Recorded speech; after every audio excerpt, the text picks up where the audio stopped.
Hey guys, welcome to the clubhouse.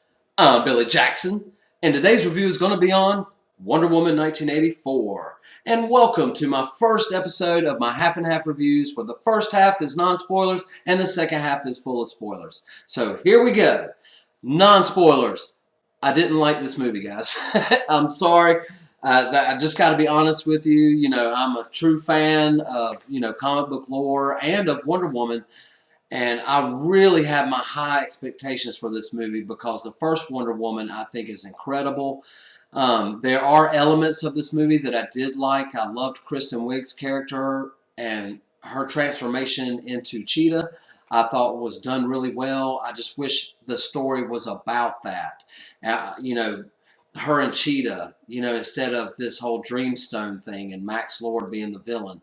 And why didn't they go this route? I don't know. They went to this ridiculous way of storytelling, which I thought was totally convoluted and confused me a lot. This movie just threw elements at me and powers that Wonder Woman had that she didn't use in Batman v Superman and Justice League.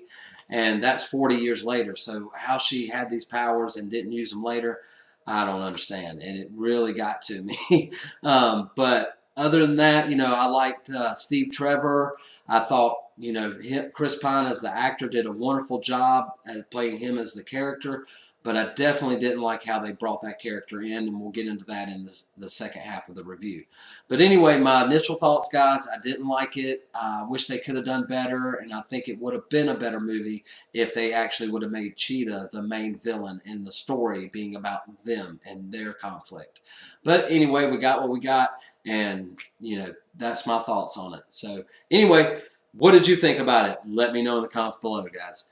All right, on to the second half, which is full of spoilers. And this movie is hard to talk about without talking about spoilers. So let's get right into it. I didn't like the whole, Max Lord character and him getting the Dreamstone and becoming a genie and granting wishes to millions of people. And, and the only way to stop him is for all of them to recant their wishes, and which I think would never ever happen and totally did not make any sense to me. So that's really the main reason why I didn't like this movie. And I could tell that this movie was going to be sloppy by the first 10 minutes when they introduced Kristen Wiig's character.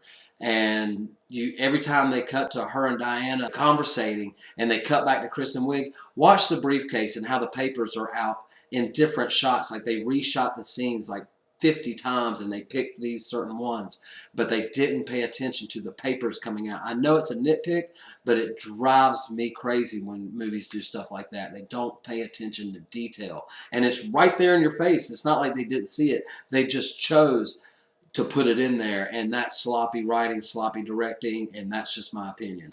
Sorry guys, that's just how I felt. Gal Gadot did good acting, I thought, for her as Wonder Woman. I thought was fine. Like I said before, I loved Kristen Wiig's character and the whole Cheetah thing. I just would have really wished they would have went for it. And I have to say these things right here. How did she have the invisibility powers in 1984, but not in the future when Justice League happened and Batman v Superman and stuff? Because that would have been really useful, as an ability. And her magic lasso, what did she get a new magic lasso after this movie or something? Because the lasso she uses in this movie is truly magical. I mean, every time she touched it, it turned into an animated rope that could reach miles away and catch a plane and pull her into the air. And now she could fly. She didn't fly in Batman v Superman or Justice League. And she's using this magic lasso to catch lightning and stuff. And I get it. She's a daughter of Zeus, but so I can give that a pass, but still, just everything she did with this lasso, I thought was just amazing and incredible, but why didn't you use it later? It's stuff like that that just drives me crazy, so that's really why I didn't like this movie. It's little inconsistencies like that.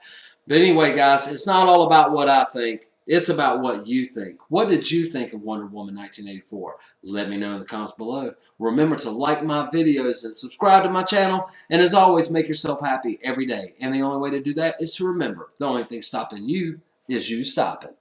Bam!